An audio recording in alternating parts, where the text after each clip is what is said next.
Bastandi dengan NIM 7 dari angkatan 2019. Baik, mungkin kita langsung aja ke ownernya di dalam. Tonton sampai habis ya.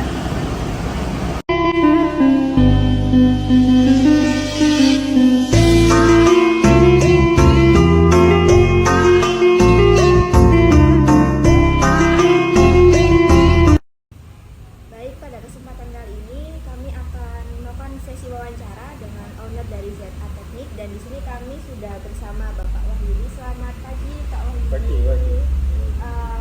Jadi kami ini dari manajemen UISI. Di sini kami akan memberikan beberapa pertanyaan terkait tentang pengelolaan sumber daya manusia yang ada di ZA Teknik ini.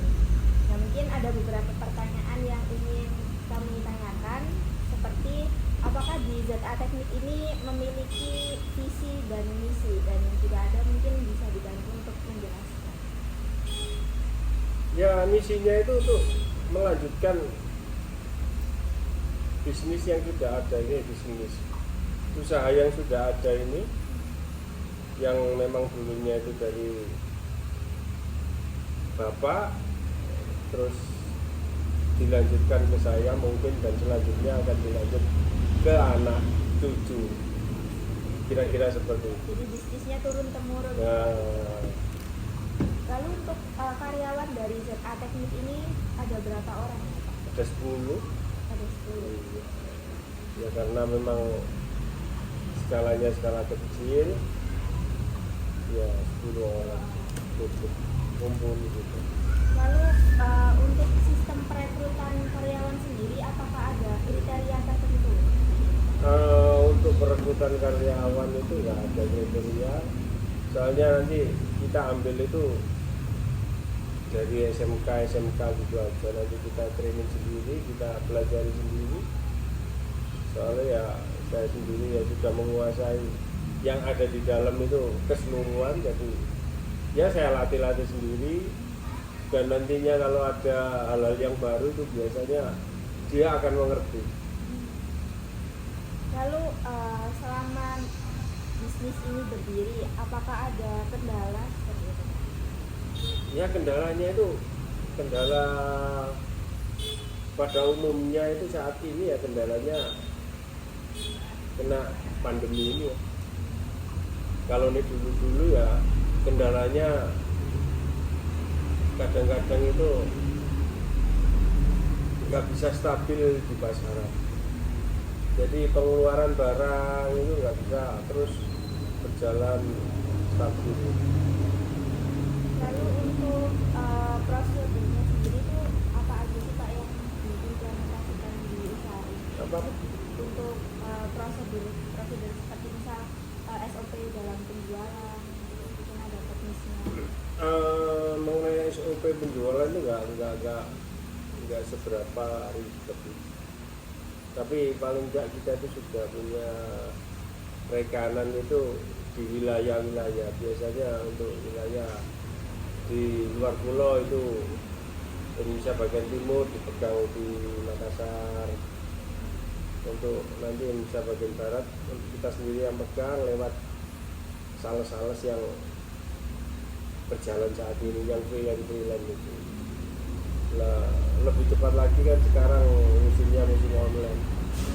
Jadi berjualan secara online juga. Iya, secara online juga. Lalu untuk karyawannya sendiri tuh biasanya ada sistem penilaian kinerja, Pak? Kalau di tempat kami penilaiannya itu nanti kita yang menilai sendiri. Jadi penilaiannya atas dasar waktunya dia, dan maksudnya waktunya dia bekerja itu kadang sampai lembur sampai apa, penilaiannya seperti itu. Nggak ada lagi, karena ujung-ujungnya ya penilaiannya itu akhirnya itu mengenai bayaran lagi gitu. Jadi dia kalau ngotot, kalau dia itu bagus ya otomatis kita sendiri ngasih preventif gaji itu ya lebih seperti itu. Karena sistem kami itu ada yang harian, ada yang borongan seperti itu. Ini pertanyaan selanjutnya nanti Mas.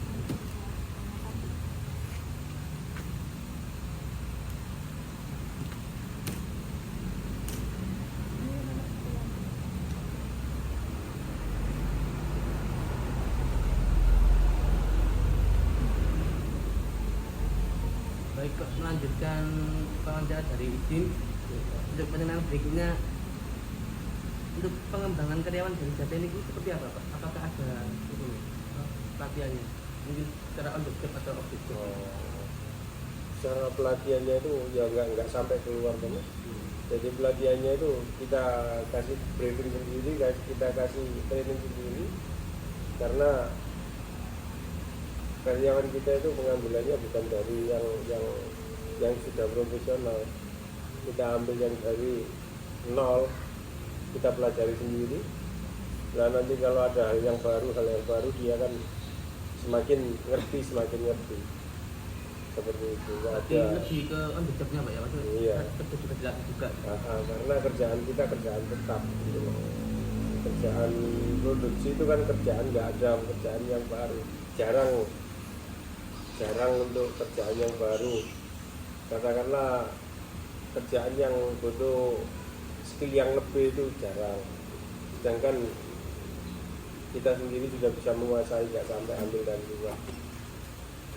Apakah mungkin dalam pelatihan itu apakah ada hambatannya Pak?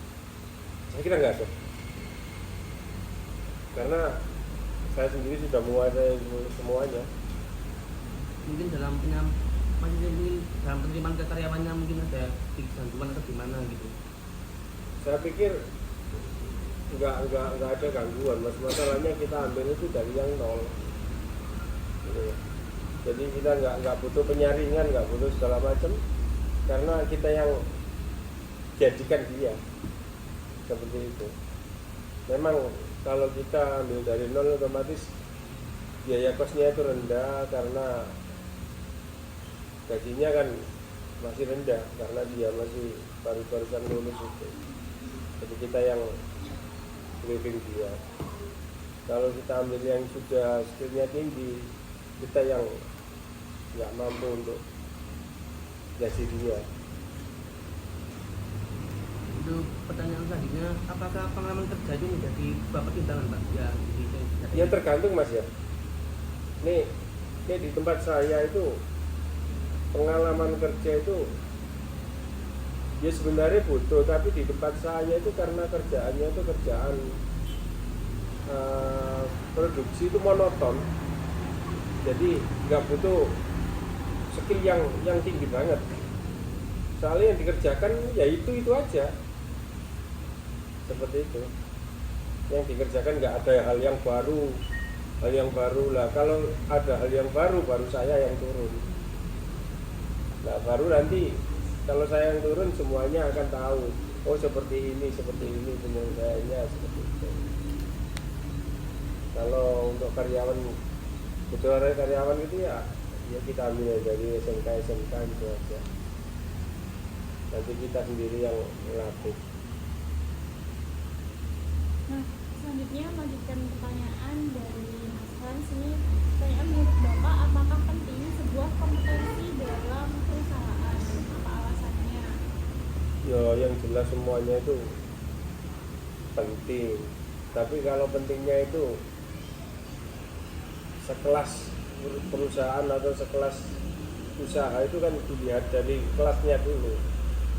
Kalau sekelas UMKM kayak saya gini kan ya nggak berani berkompetensi yang mencari yang mulu-mulu. Yang penting kita bisa surprise ya aja.